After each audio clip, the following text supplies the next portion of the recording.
Hello everyone, welcome back to Mortem Files. Today we're diving deep into another chilling case study, so stay with me as we uncover the truth. Today's story is about family. The love of a parent for their child is priceless, shaping who they become. In those early years, every word, every action, every lesson leaves a mark. If a parent is harsh or rude, the child may grow up rebelling against them. But if a parent is too lenient, giving in to everything, the child might end up making choices that lead them down a dangerous path. How a child grows often reflects the love, guidance, and discipline and boundaries they were given in their earliest years. But if you don't guide your children properly, they can go in any direction, sometimes down a path where they end up repeating your mistakes in their own children's lives. Today, the case we're going to talk about already gives us clues from the very beginning about what's going to unfold. The man at the center of this story is named Joseph. Joseph seemed like an ordinary man, a father, a son, a husband. But beneath this normal life, Joseph had a plan that took him 18 long years to execute. Not just a father, not just a man. Today, we are going to uncover the story of a man whose actions were truly horrifying. And in my mind, no father should ever be like Joseph Fritzl. Let's learn a little more about Joseph and Elisabeth Fritzl.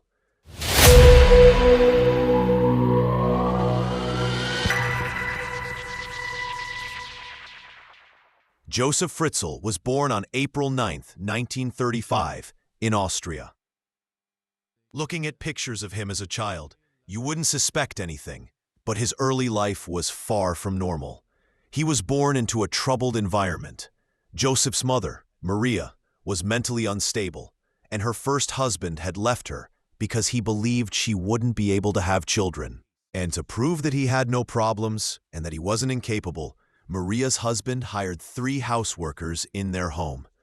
All 3 of them were women, and he fathered children with each of them. Maria was left to care for all these children herself, bearing the burden alone. Later, Maria married another man, someone she barely knew. It was during this marriage that Joseph Fritzl was born. As I mentioned before, Maria was mentally unstable, and she could never bear to let Joseph out of her sight. She was constantly afraid that he might leave her, just like his father had. It might sound like she was a loving mother, but nothing could be further from the truth. As a child, Joseph was beaten by Maria in countless ways. She would hit him so hard that he could barely breathe, and immediately after, she would hug him as if nothing had happened. This was during the time of World War II, when some soldiers discovered how Maria was treating her son, the severity of her abuse. They sent her to a concentration camp. After that, Joseph had to live in an orphanage. You might think that life there would be better than at home, but it wasn't. The food wasn't proper, and the living conditions were poor. Joseph was just 8 years old, and because it was a wartime orphanage, no one wanted to adopt him. And even during all those years in the orphanage, he was bullied by the other children. Even the other children in the orphanage would beat Joseph. On top of that, a male staff member abused him for 3 years. All this time, Joseph believed that his mother had died, but she had survived the concentration camp, and when she returned, she became an even more cruel and tormenting figure in his life. When Maria returned from the concentration camp, she called Joseph back home. She subjected him to all the same cruel methods she had learned there. After years of relentless abuse and living in such a toxic environment, it was clear that both Maria and Joseph were completely broken, mentally and emotionally. But despite everything, they were forced to live together. They hated each other, but there was nowhere else to go. No father, no other family. As a child, Joseph had been extremely timid. He never shouted, never rebelled, and rarely spoke back to his mother. But everything changed when he turned 15.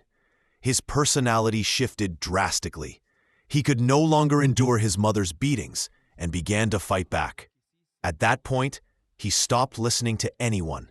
He had entered his rebellious stage. Even at school, Joseph's behavior had changed. By this time, he had begun harassing girls. He would sneakily watch them taking bath from hidden spots in the boarding houses or from rooftops.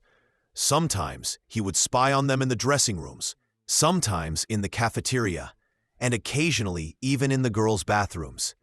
This was the new side of Joseph. Even at school, he was acting out in these disturbing ways. Even though Joseph had been a very bright student, excelling in his studies, one day he met Rosemary at a coffee cafe. The connection was instant, and soon both of them decided to get married. Rosemary and Joseph had a total of 7 children, 3 boys and 4 girls. Rosemary, Joseph's wife, was a very calm and gentle woman. She rarely raised her voice, never spoke badly of anyone, and always followed rules and instructions diligently. That was Rosemary's nature, calm, gentle, and obedient. Joseph, on the other hand, was the complete opposite. He was controlling, possessive, and corrupt. As the years passed and they spent more time together, the children grew older, and Rosemary became fully submissive in her role as a parent, bending entirely to Joseph's will. She obeyed Joseph in everything, never questioning him, no matter how important the matter was. Meanwhile, Joseph was an engineer and doing very well for himself. At that time, he owned 2 factories and also ran a side business in real estate, earning a significant income. But because of his wealth and the power that came with providing for the family, a certain power dynamic developed between Rosemary and Joseph. From the outside, hearing these details, it might seem like Joseph was incredibly cruel and that everyone must have hated him. Yet, to those who knew him personally, like their neighbors, the Fritzl family appeared to be very loving and close-knit. They used to think how nice and lovely their home is. They have so many kids. They have so much love for each other. They always go out together. And they also thought that Joseph is such a nice father and husband. Outwardly, it seemed like Joseph loved his wife deeply, but appearances were deceiving. Everything was not as perfect as it seemed. What looked green and flourishing on the outside was far from the reality within the family. As I mentioned before, alongside his engineering job, Joseph was also active in real estate. He sold many pre-built houses to others, and out of these, he even bought one for himself. With so many children, 9 in total, Joseph wanted to give his family a large home. So, he decided to buy a big hotel not too far from his company, where he and his family could live comfortably.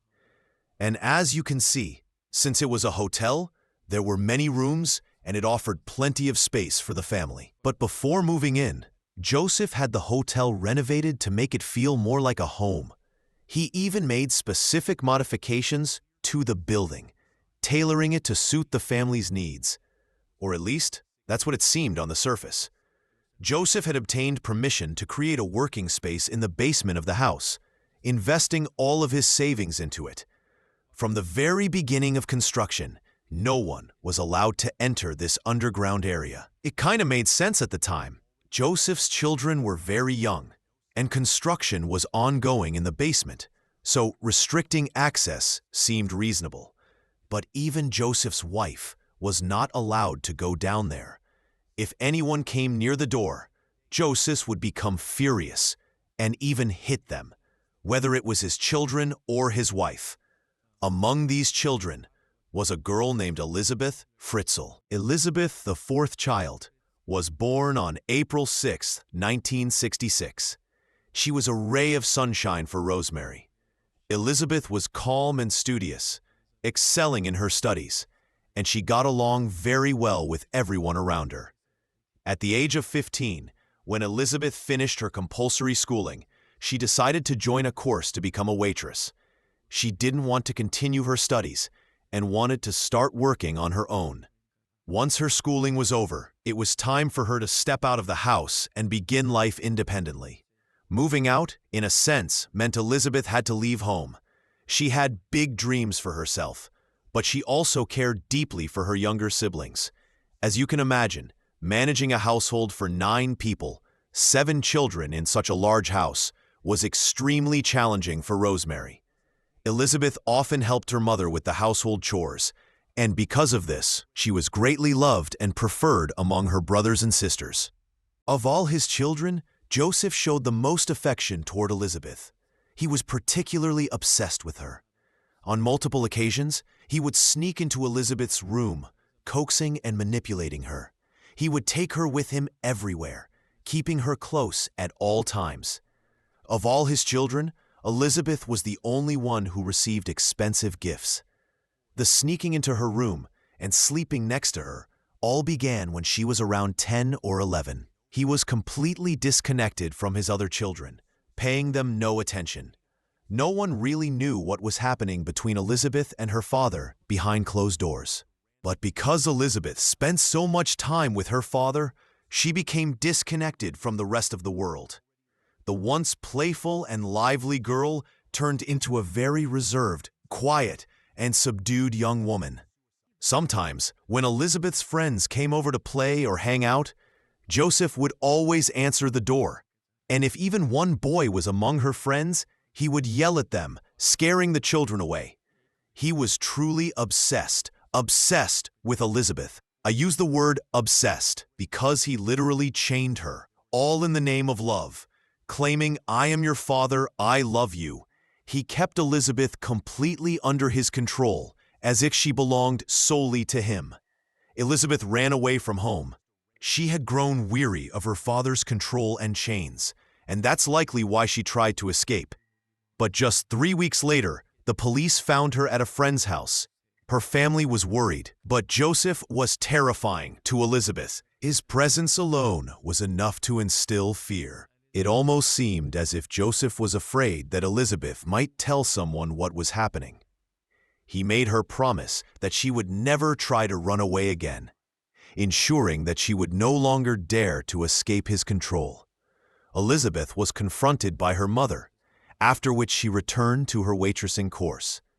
In 1984, she even got a job as a waitress in the nearby city of Linz. Then, on August 28, 1984, shortly after Elisabeth turned 18, Joseph called her back home. He told Elisabeth, "Come with me to the basement. I need help carrying some things." Let me remind you, Joseph's sons were also in the house at the time, yet he forced Elisabeth to go with him to the basement. Elisabeth had never seen her father's basement before, but obediently she followed him. What she didn't know was that Joseph had been turning that basement into a prison chamber for the past 18 years. Joseph told Elisabeth to hold a small door. As she struggled to hold it properly, he came up behind her with an ether-soaked cloth. Pressing it against her face, Elisabeth quickly lost consciousness and fell into a deep, helpless state. After that, Joseph dragged Elisabeth's body into the chamber. When she woke up, she found herself lying on a bed inside a small room. A single light illuminated the space, and her hands were bound. The room was not very large, with a maximum height of about 6 feet. Inside, there was a bathroom, a bedroom, and a small attached kitchen. But this was a nightmare beyond imagination. For someone claustrophobic, being confined in such a small, tight space was unbearable. Elisabeth was locked in the tiny chamber for 2 days. When Joseph returned, he brought her food. As soon as he entered, Elisabeth tried to run, but Joseph, being much stronger, caught her immediately. To ensure she could never escape, he handcuffed her and then secured a chain to the bed, locking the handcuffs to it, so she was completely trapped. The chain and handcuffs caused Elisabeth intense pain, so Joseph forced her to write a statement.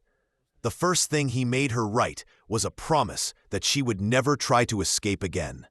He also made her write a note claiming that she had run away from home and was staying somewhere with a friend. Joseph would bring food to the basement every other day, yet he showed no mercy toward his daughter. Elisabeth had been gone for a long time, and no one knew where she was. She wasn't showing up for her job, nor was she at home. After a week, Elisabeth's mother, Rosemary, filed a missing person report.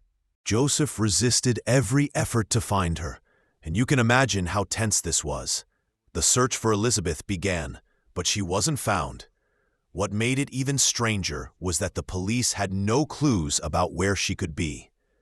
About a month later, Joseph handed the police the letter he had forced Elisabeth to write. Trusting him, the authorities accepted the letter and believed that Elisabeth had simply run away. And in 1984, the case was officially closed. When Elisabeth was trapped there, she thought to herself that maybe she would stay here for a couple of days, a week, or a month. But all of this went on for 24 years. For 24 years, Elisabeth remained in a chamber right beneath her own house. As soon as the police officially closed the case, Joseph, who had been visiting Elisabeth almost every single day, continued his control over her. He brought her food, he brought her water, and in that chamber for 24 years, almost every single day, he sexually assaulted Elisabeth. Elisabeth couldn't do anything. She couldn't contact anyone. She couldn't scream, because Joseph had made the entire chamber soundproof. The point was so extreme that even if you were standing just outside the door of that cell, no one could hear anything. And because Joseph was sexually assaulting his own daughter, Elisabeth started having children. Over the 24 years, she gave birth to 7 children, the first of whom died shortly after birth. 3 of her children, Lisa, Monica, and Alexander, were taken by Joseph out of the chamber and raised in his own house upstairs. When Rosemary asked whose children these were or where they had come from, Joseph told Rosemary that he had adopted these children. He claimed he did all of this out of goodwill because he himself had once lived in an orphanage. Joseph had prepared all the birth certificates, adoption papers, and documents for these 3 children.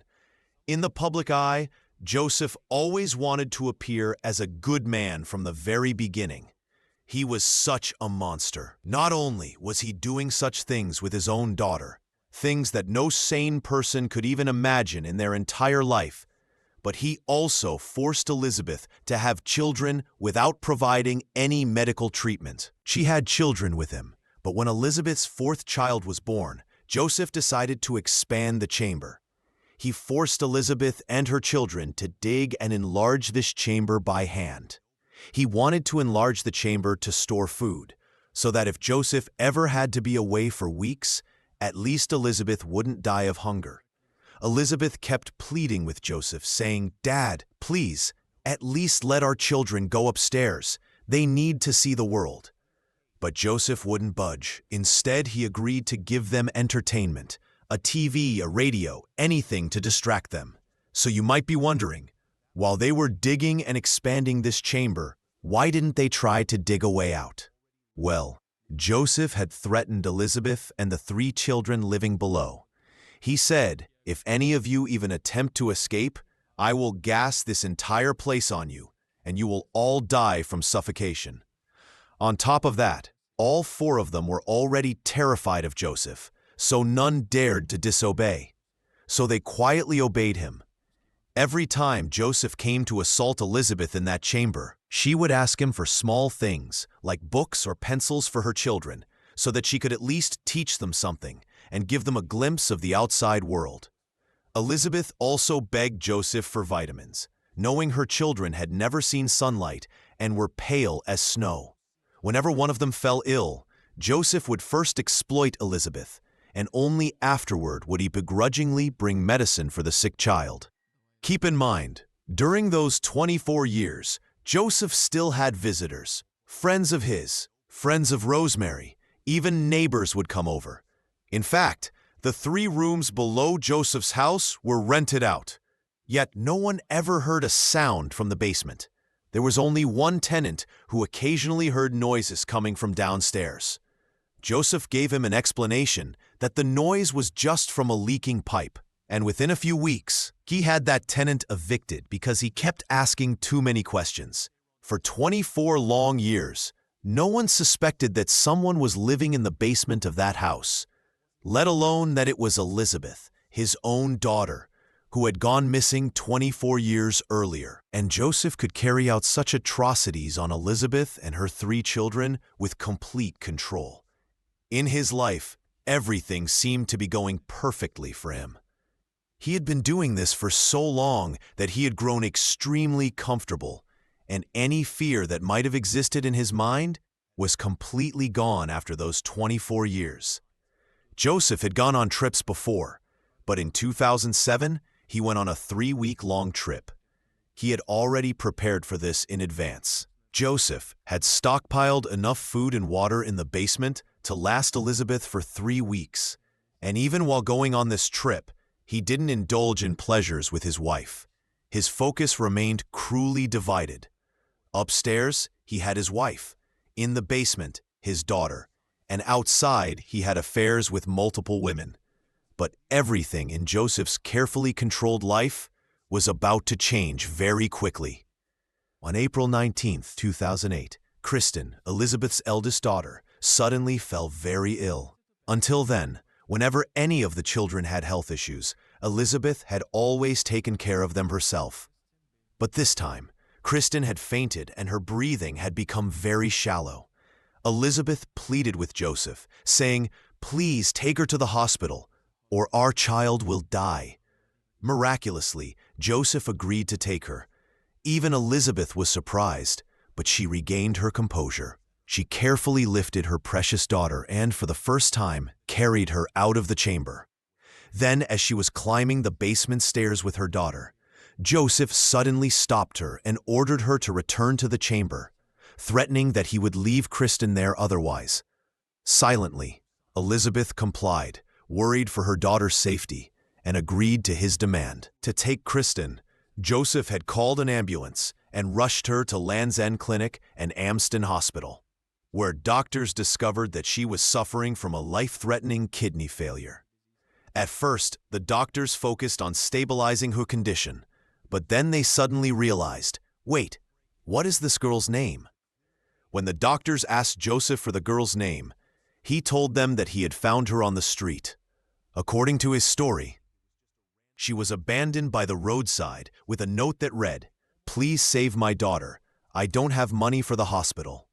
Most of the hospital staff believed Joseph's story, except for one doctor. That doctor decided to dig deeper into Kristen's background. What he found shocked him. There was no record of Kristen's name, no trace of where she had come from, and no information about her mother. Nothing about Kristen. The shocking part was that no one even knew about Kristen's existence. She literally had no official presence in the world. And the second thing was that Kristen was extremely pale and weak. This triggered the doctor's instincts, and something didn't feel right. Trusting his gut, he immediately alerted the police. When the police arrived, they couldn't immediately suspect Joseph, because outwardly, he appeared to be a well-respected member of the community. The authorities made a public appeal through the media, asking that if anyone knew Kristen's mother, she should come to the hospital to claim her. But no one showed up to take Kristen. That silence immediately put all the suspicion on Joseph.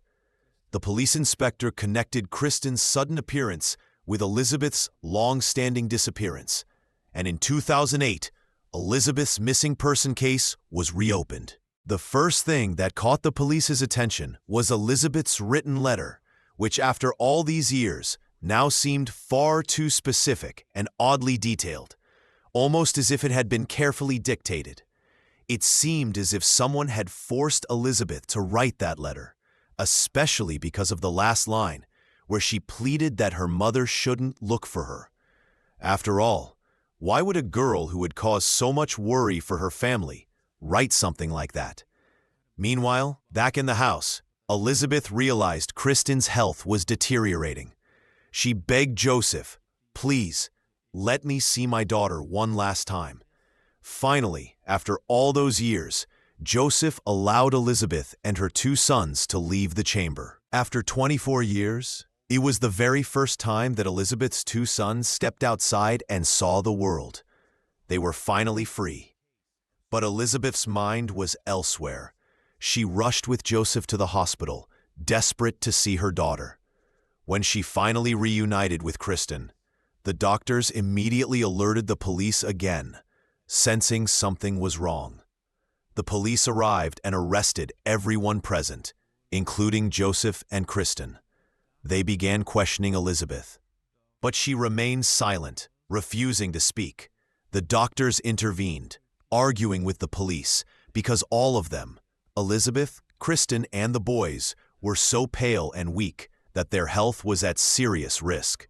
The doctors pleaded with the police, saying, "Please don't put so much pressure on these four. They've been through enough." But the investigation couldn't just stop. Elisabeth faced a terrible dilemma. If she or her children spoke openly to the police and shared information, they might never want to see Joseph again in their lives.